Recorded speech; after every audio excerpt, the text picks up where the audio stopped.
Hello, everyone. I'm Jim Garrison. I want to welcome you to this session of Humanity Rising. This is a very auspicious day, August 8th. It is not only my youngest son's birthday, but it is the day each year when, from very, very ancient times, people have commemorated what is called Lion's Gate. This is the day when the sun is in a very special alignment with the star system Sirius and other star systems in our galaxy. And therefore, this day, August 8th, is the day each year that has a particular resonance as a portal for illumination and insight and creativity and cosmic intelligence. So I just want to note Lionsgate today and note that we are in the midst of a portal in and through which we can journey into the celestial realms. So today, contemplate the star system Sirius, contemplate our sun, our solar system, now in a portal that all of us can participate in, either consciously or unconsciously. And this is the day that's associated with the white lions in South Africa. There is a straight line from Timbavati, where Linda Tucker, who founded the White Lion Protection Trust many years ago, to protect the white lions who were being hunted to extinction by the whites in South Africa and from around the world who came to hunt them as special trophies because of all the lions. The white lions are the most majestic and dignified. And it's the white lion that's depicted on the head of the Sphinx next to the Great Pyramid of Giza in Lower Egypt. And there's a circadian rhythm each year that is commemorated on this day, embodied by the white lions, commemorated in stone by the Sphinx. And so today is a very, very potent spiritual cosmic day to which we should orient ourselves in a special way. It also is the full moon. And I'm here in Wilmington, North Carolina. I've been here all week with Bertie Jaworski, the world-renowned remote viewer, and Chris Bledsoe, the world-renowned ET and orb experiencer, in one of the most exhilarating experiences I've had in a seriously long time. Getting up early every morning, starting the class at 8 o'clock in the morning, going till 5 o'clock each afternoon, learning various aspects of remote viewing with Bertie, and taking a short break and then reassembling at 8 o'clock in the lobby of the Ballast Hotel where most of us are staying, and then driving to a beach nearby and going out on the beaches right to the water's edge as night descends and the darker it gets, and then looking at the orbs. And the first night, this past Tuesday, we saw dozens and dozens of orbs, and each night there have been more orbs. And finally, last night, We saw even more orbs, even though there was spots of rain and there was cloud and there was mist, and under any other circumstances, it'd be the worst possible time. And there's a full moon that made it even more challenging. But even so, Chris and his family, who almost all joined him. Three of his four kids joined him, and they travel as a family. And it was just a beautiful, beautiful thing to watch. The prayerfulness, the deep humility, um, the supplication of the divinities to show themselves. And then Chris gets a certain kind of feeling, and he says, "Okay," and at 9:37 or another time, they'll appear.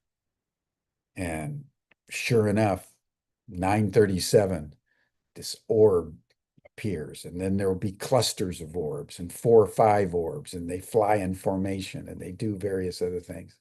So I want to just show you as we begin our program today, just one of the orbs that we saw last night. And uh, It'll just give you a sense of what we've been doing each evening. So this is what we saw. That's the full moon.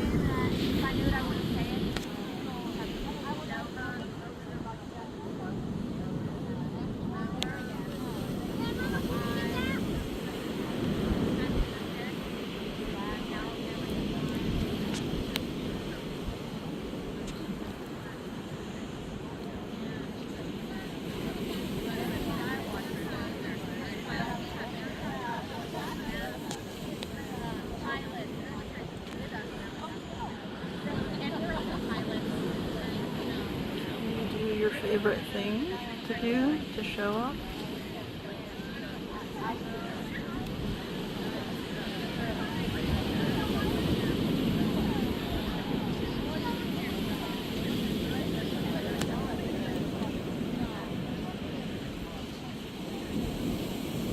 They'll disappear and then come back in.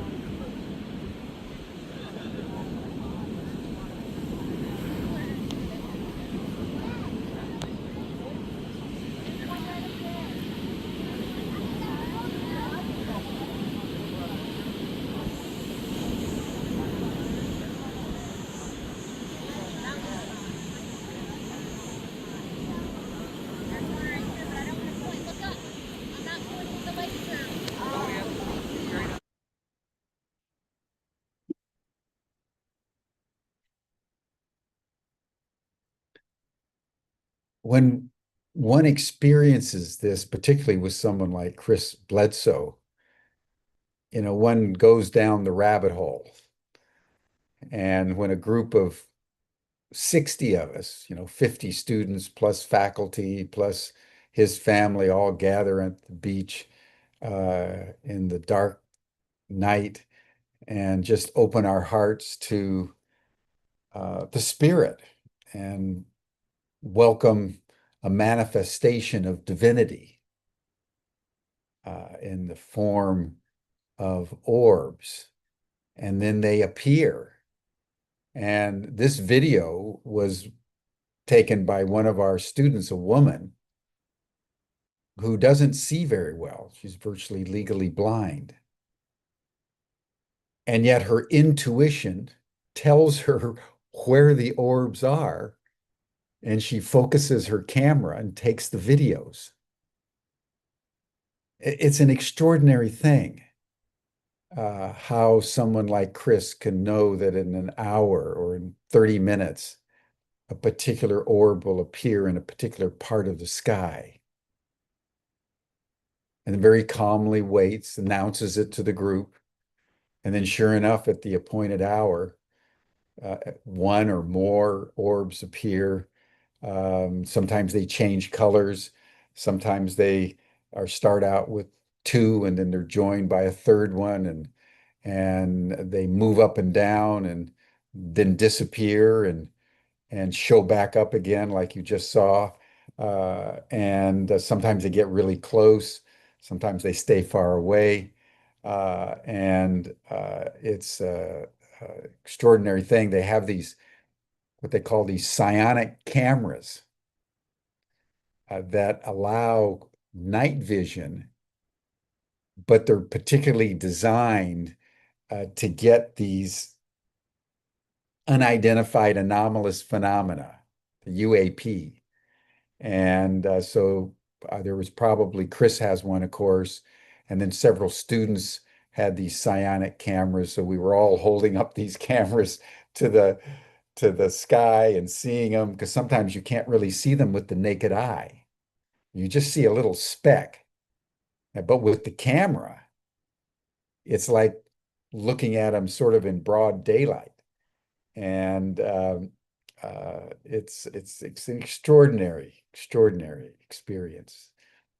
So I want to spend today in the spirit of Lionsgate, knowing that we have a particular alignment with the star system Sirius today, and that our sun, which is the source of life because it is the source of light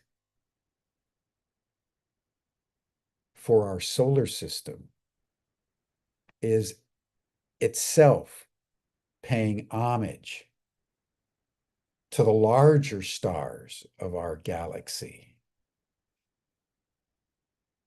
with which it is in a particular resonance, knowing that it's the astrological alignments between the planets, between the sun and other star systems, that create the frequencies through which light and love and wisdom and all the virtues and the vices stream through us. And the confluence between our own particular psychophysiology and these cosmic rays and photons and particles that are streaming through us by the billions every second of every day. That's what creates our thoughts, our emotions, our intuitions,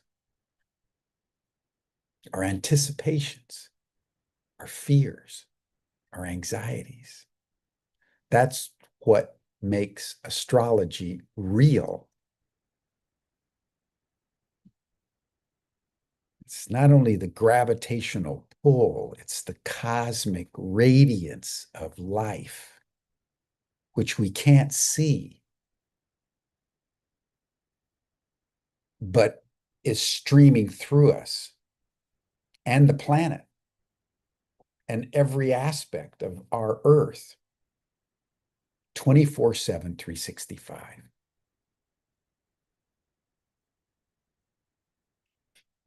More and more evidence is emerging, and I'm personally persuaded that the thoughts, the feelings that we have don't emanate from us. They emanate between us and these larger celestial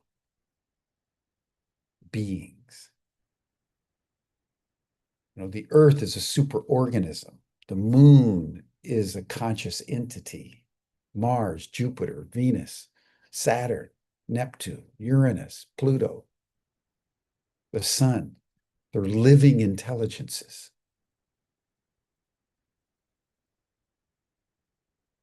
And the combination of their energies with the combinations of our energies, both individually and collectively, is what produces the variations of life. So today, just take in Lionsgate, meditate on Sirius, open your heart to the white lions.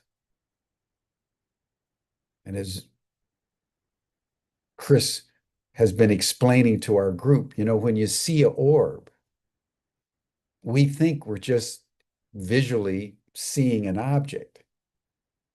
And what he's learned over the several decades during which he's been experiencing the orbs at levels that maybe no other human being on the planet at this time has been experiencing.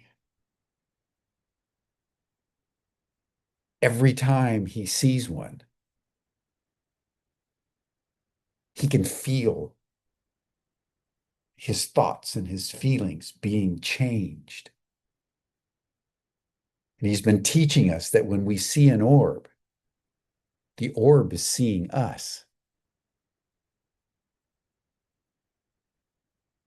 The orb is sending to each and every one of us messages, illuminations, subtle hints, activating our intuition, activating our prescience, enlarging our soul.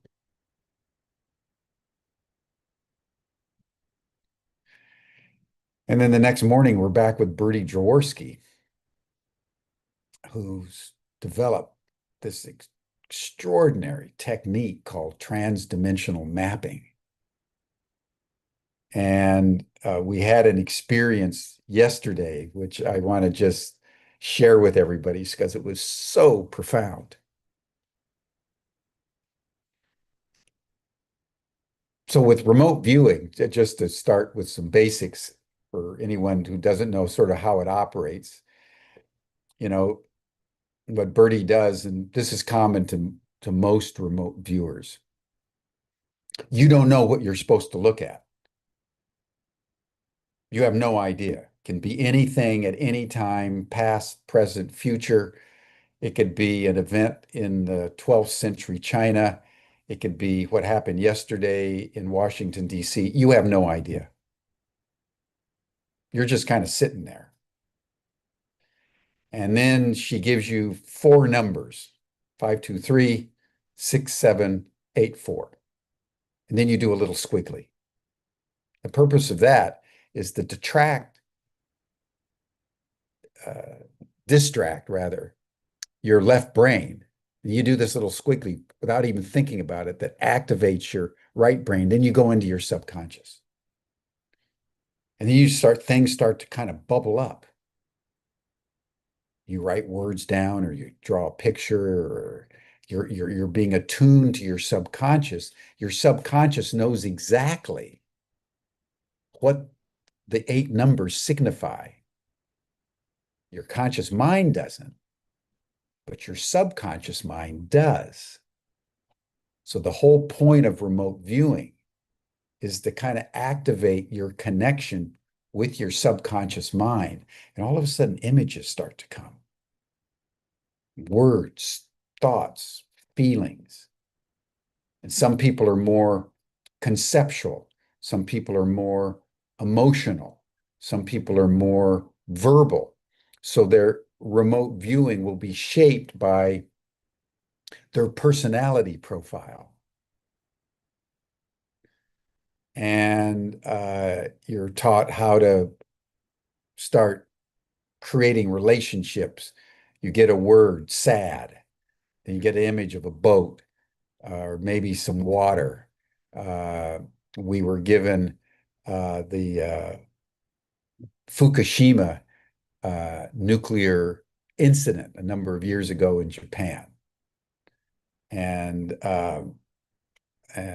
I started to kind of feel water, a lot of water, turbulent water. And I had no idea what it meant or anything. And of course, particularly for left brain North American white males such as myself, you distrust everything. And your left brain keeps trying to figure it out. That's silly. What's water got to do with anything?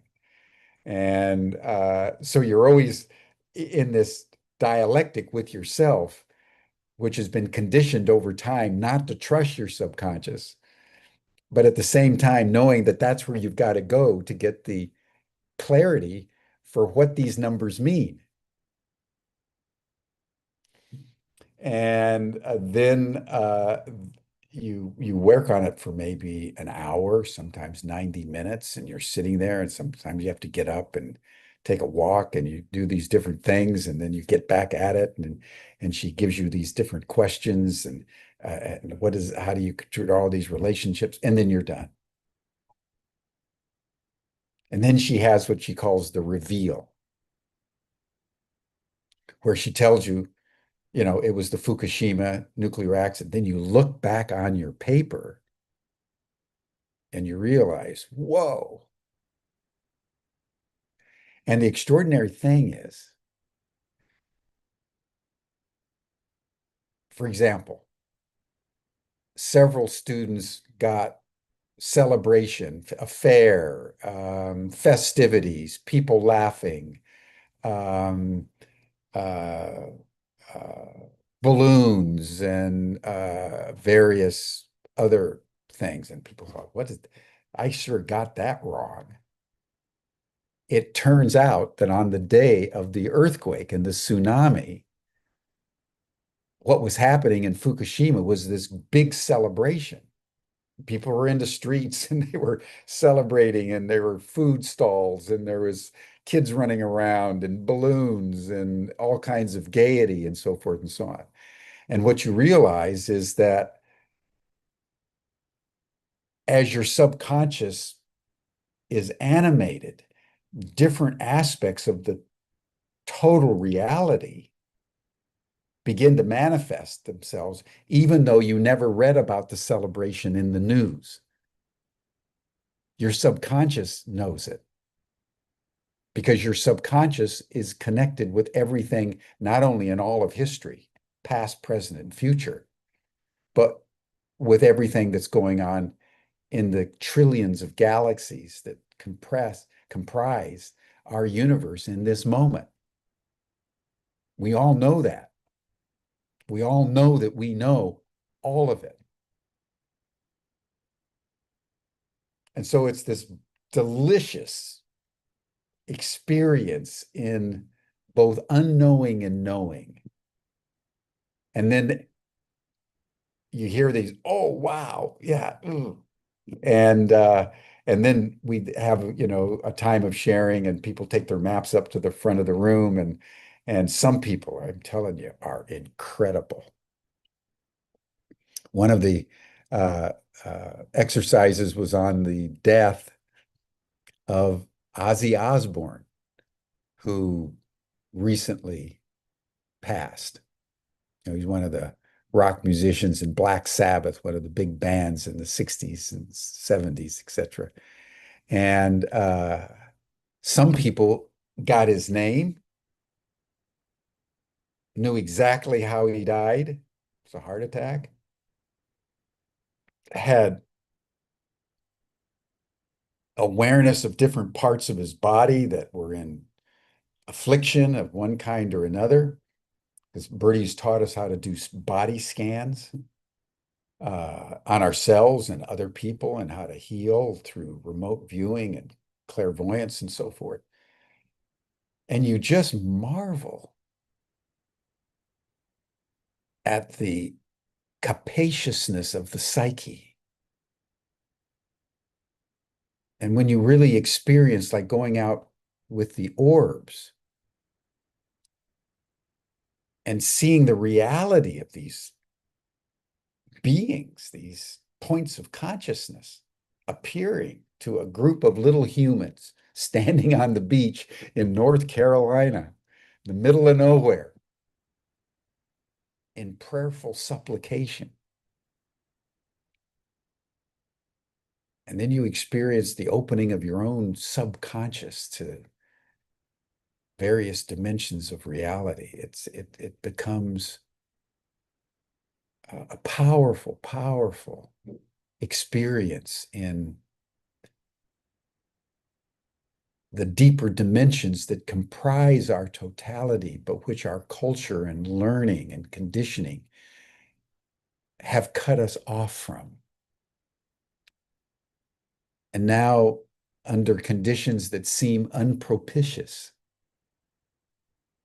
illumination comes, not by human will, but by the grace of God. And yesterday we had a very special remote viewing. In the afternoon,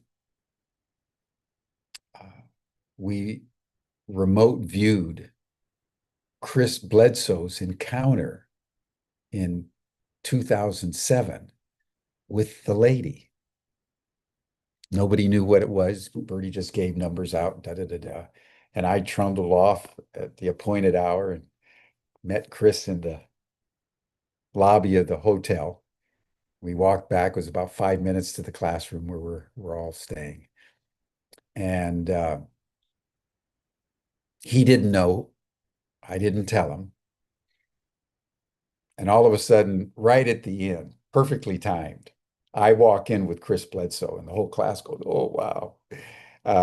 And he's come. And then when everybody was settled in, Bertie revealed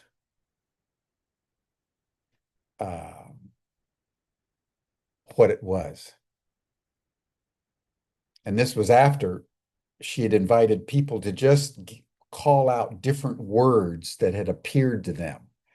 And we got about 25 words, maybe 30 words that seemed random: balloons, flowers, trees, um, uh, different emotion words: suffering, sadness. Looking at it, it seemed completely random to me. And then she did the reveal. And Chris was sitting there and got very emotional. And then different students came up with their maps. And a couple of them knew intuitively that it was something to do with Chris Bledsoe and some feminine something. And some of them got Our Lady. And as people were describing their sort of collages of impressions, Chris was saying, "Oh yeah, the balloons and the flowers," and then he, after it was all over, he got up and showed us sort of a slideshow where he didn't know how to depict Our Lady, so he did some paintings of just flowers. And someone had seen a hummingbird, and he had done a painting of a hummingbird. And what was an extraordinary thing to watch is as Chris saw all those impressionistic words from all the 50 kind of remote viewers who didn't know what they were looking at, he realized and he said, "This is helping me fill out that experience in ways that I didn't know a lot of the connections." You know, this great insight of T.S. Eliot that we have the experience and we miss the meaning, and meaning only comes over time. And what we thought we looked for, he said, was a distraction. Because the meaning in fulfillment creates a purpose we never looked for. And to watch Chris and the group create a meaning structure on the seminal event of his life was precious. and deeply moving. And this afternoon, we're going to do it again. I had dinner with Chris and his whole family, you know, his two sons and a daughter and all their spouses and significant others and kids. He moves like, you know, like a tribe. And so uh, there's going to be a special final session and of some aspect. And this, so his whole family's going to come over, and there's going to be a final reveal of another aspect of importance in Chris's life, um, which I'll keep as a surprise. I'll tell everybody next week, and it's just going to be precious. And what I'm understanding more deeply as our week together comes to a close on Lionsgate and the portal that we are in is the magnitude of our moment and the importance of what it is that we're doing here. And I want to comment a little bit on this because I think it's important for us to bear witness to the moment and the context. I've shared before on Humanity Rising, but I've shared several times during this week with the students. The great deed of Saint Benedict in the 4th century, witnessing as he did the decline and fall of the Roman Empire, witnessing as he did the barbarians massing on the frontiers, realizing as he did that the collapse of the Western Empire of Rome was inevitable.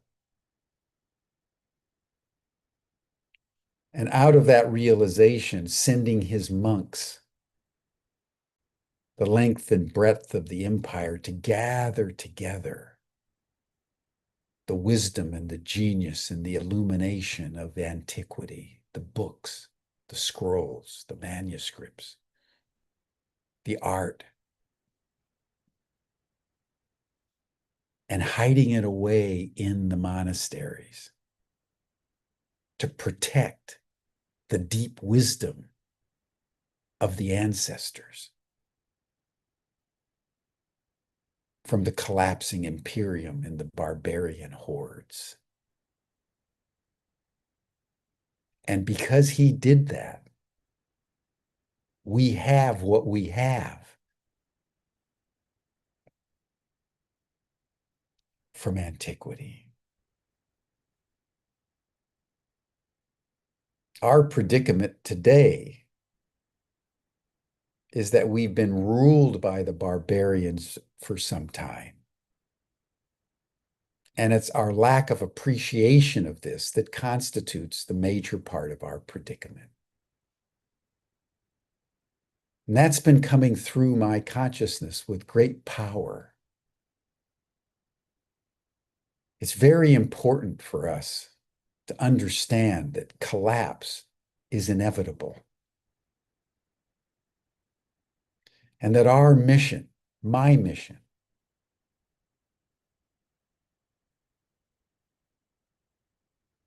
is to curate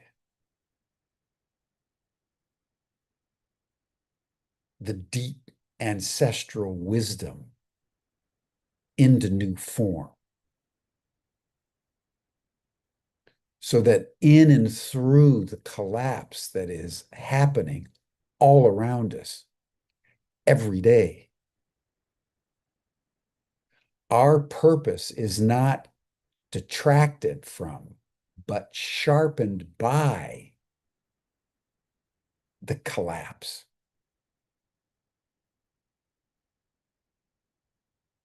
As we consciously usher in the new world, which increasingly, in my understanding, is enabling humanity at this time to learn the language of consciousness, to learn the mother tongue, to take the time to learn remote viewing, to learn mental telepathy, to learn clairvoyance, in and through which we can learn how to engage in intelligible communication with other species, other sentient beings, whether they're flowers, whether it's a tree, whether it's a dolphin, whether it's a bird, whether it's an orb, whether it's an ET, whether it's AI. And as you know, that's the sum total of what we're doing with the State of the World Forum and what we're doing through our ET Studies program at Ubiquity University. Because this course this week is offered by the Extraterrestrial Studies program of Ubiquity University in partnership with Transdimensional Mapping and Bertie Jaworski and Chris Bledsoe. And we're going to be offering more.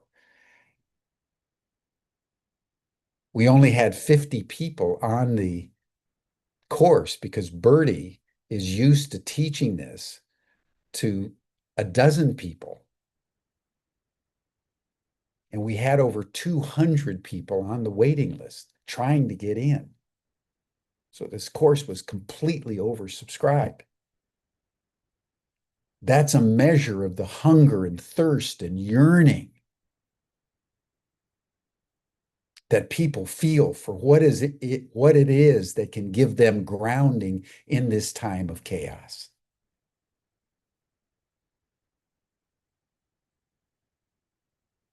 It's learning the mother tongue. It's refining our capacity, our faculties for clairvoyance. Because if you look at the four most consequential truths of our time, that we're all facing accelerating ecological collapse. We're all experiencing deepening turbulence at every level of human affairs. We've unleashed artificial intelligence. And the US government is telling us that the extraterrestrials are here. What one is confronted by, challenged by, is that at this moment, we have four intelligences on planet Earth. We've got human intelligence, we've got nature intelligence, we got artificial intelligence, and we have cosmic intelligence. That's what the orbs are. That's what remote viewing and mental telepathy enables us to fathom, and with which we can commune. And as we learn the language of consciousness, engage in intelligible communication with. The central reality of our time is that we are not alone, and we can't make it alone. We need nature. We need AI. We need the ETs, the orbs, the cosmic intelligences that are showering us like the rays of the sun. And in one of the most extraordinary ironies and paradoxes of our contradiction at this moment, even as we accelerate our savage exploitation of the environment, our environment is speaking to us more and more clearly with the wisdom that we need to transform the crises that we are generating into opportunities of hope and a flourishing world, if only we open our eyes and loosen our tongues and begin a whole new way of speaking intelligibly with the living universe in which we find ourselves. It's an extraordinary moment. It's an extraordinary challenge. And it's the simplest thing in the world because all it is, in the end, is waking up to who we really are. Multidimensional beings, capable as every other sentient being is in our universe, with knowing the totality from the vantage point of our finitude, our particularity. And that's why every snowflake is different. That's why every human being is different. Every drop of water is unique. Because every microcosm that exists refracts the macrocosm in its own particular way. And it's out of that diversity that the cornucopia of existence emerges. And what the extraterrestrials have been saying to the humans with whom they've been communicating since the end of the Second World War is that our little planet has probably more diversity and density of spectrum of life than any other place in the known universe that's available to them. And what are we humans doing? We're squandering it. And so nature and the ETs are coming in force to wake us up. And it is a supreme moment of humbleness for me personally to understand that this is even what's really happening. What's really happening is not what you read in the news. That's the froth at the top of the ocean. That's the froth at the top of the ocean. What's really happening is deep. And I want to now tell you a story that Chris shared that made me shudder to the marrow of my bones at the intricacy of life.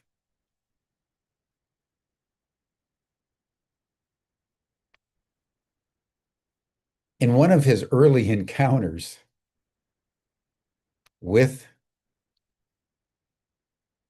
Our Lady, an orb that manifested to him as this divine feminine figure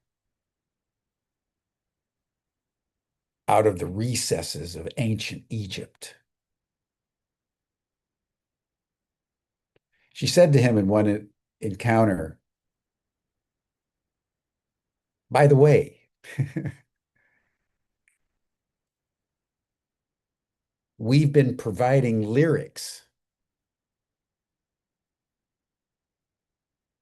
to some of your musicians, like Led Zeppelin and Metallica and Van Halen. And she directed Chris to 5 specific songs and said, look up the lyrics. We wrote the lyrics. So he looked them up.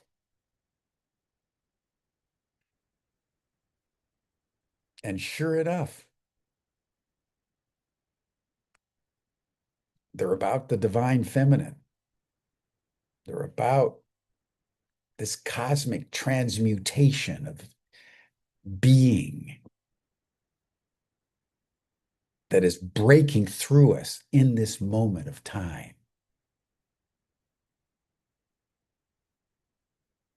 And so we offered up the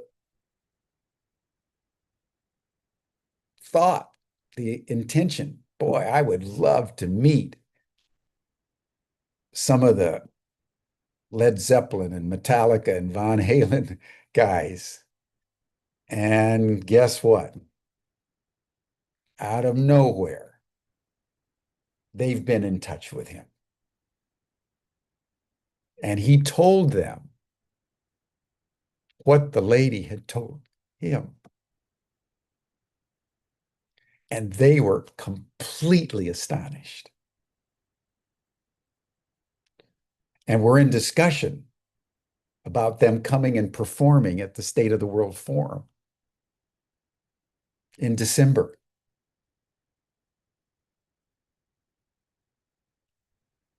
It's the kind of synchronicity that I've relayed to all of you about how I even got here with the State of the World Forum. That my dear friend and colleague, Lynn Twist, with whom we developed the original forum back in 1995 to 2000, was sitting in the jungles of Ecuador and the Amazon, having a plant journey. And in the middle of the journey, an entity comes saying, contact Jim Garrison. Tell him it's time to recreate the State of the World Forum. How does that work? How does it work that a cosmic being delivers a song to Led Zeppelin? How on earth does an entity from the ayahuasca world know my name and knows your name?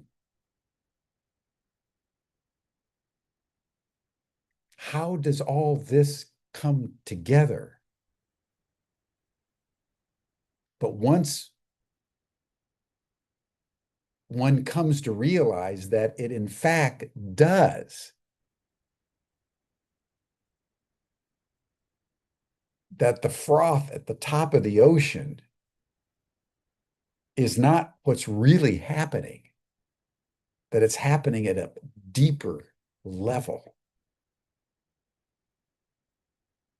One begins to understand the profundity of what Jesus said in Gethsemane as he was given to see how he was to die.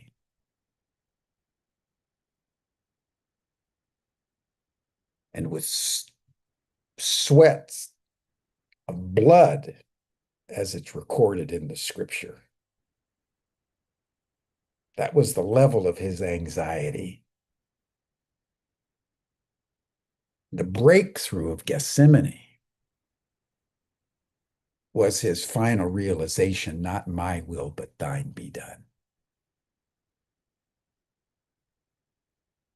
True freedom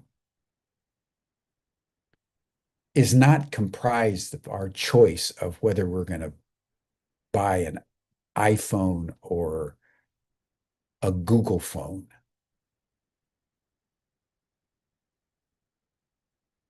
True freedom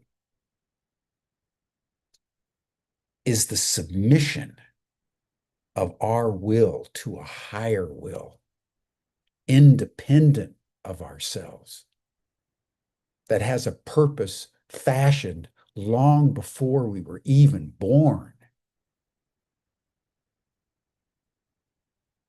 and for which we were brought into this life. And once one understands that that's what's happening, and that the highest accomplishment of any of us is simply to submit to the divine will, that's when the relaxation of the spirit, the ease of the soul, becomes a way of life.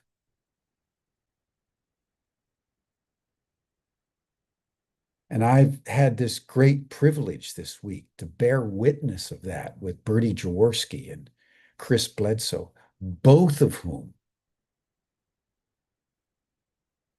have suffered almost beyond measure for the truth that they've been destined to bring into the world.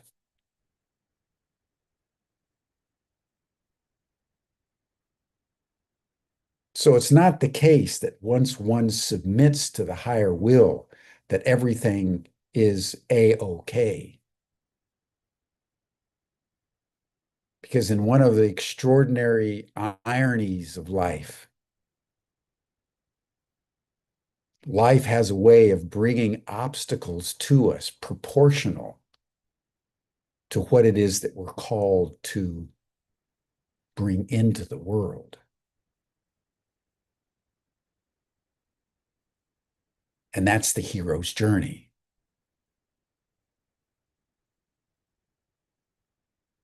And each and every day, we have to reconsecrate ourselves to this higher purpose for which we have been born.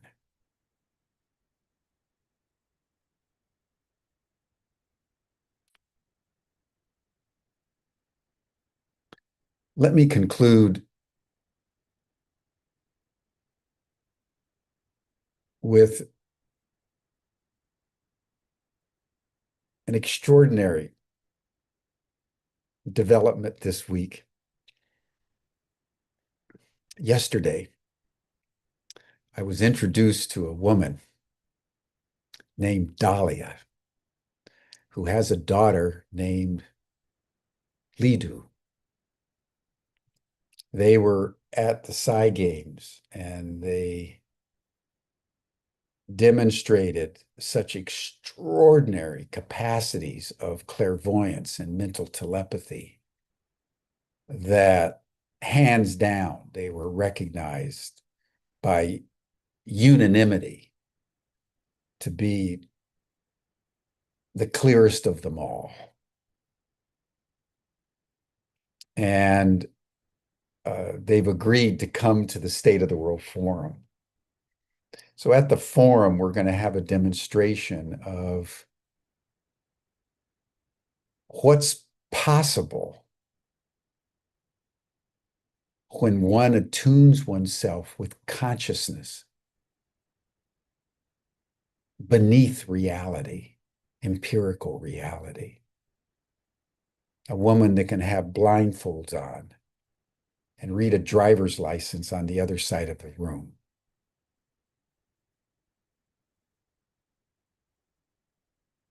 An autist with such clear mental telepathic powers that she reads minds.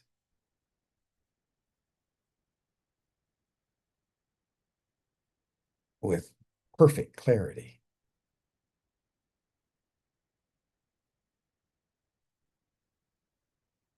Our moment is no longer a moment when we need to prove anything to anybody.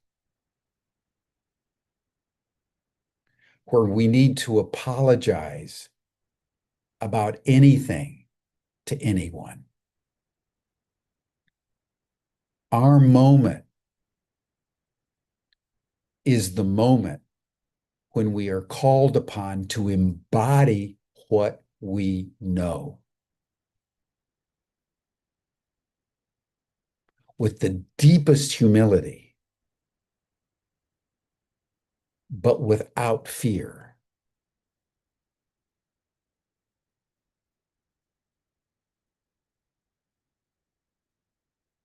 That consecration of being that emanates out of knowing that the orbs are real, not possibilities, not projections, not swamp gas. But when one has the experience that we've had this week, that remote viewing is real, that the orbs are real, one goes from belief to knowing. And when one comes to a point of knowing, that is the most powerful force in the world. Because it's that knowing that gives the power of deep intention, not driven by the ego or the mind, but understanding that we are only here to be instruments of the intention of the knowing out of which we came and back to which we all will go. The universe holds together, not by belief, not by hypotheticals. The universe coheres it as one because it knows.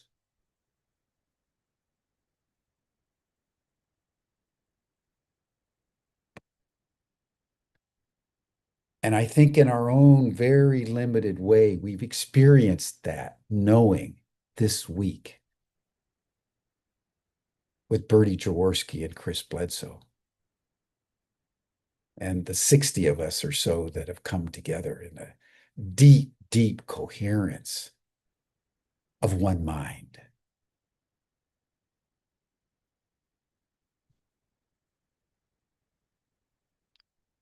So thank you, everyone. I appreciate being able to share these random thoughts with you on this day as I'm still in the soup, as it were. And I'll be back next week. I need to scurry off now to rejoin the class because it feels so good for me to be just a little student on these matters. I feel completely dwarfed by the magnitude of the teachers this week. Let us close with the prayer of the white lions on this day when the alignment with Sirius, the star of Leo, the star of the white lions, has opened a portal. May all of us, in whatever way we are able to do so, may we enter this portal today and dispel all our skepticisms, all our uncertainties, all of our anxieties, all of our disbeliefs, and all of our beliefs with the prayer that entering this portal will give us a deeper sense of knowing who we are and why we are for the greater good.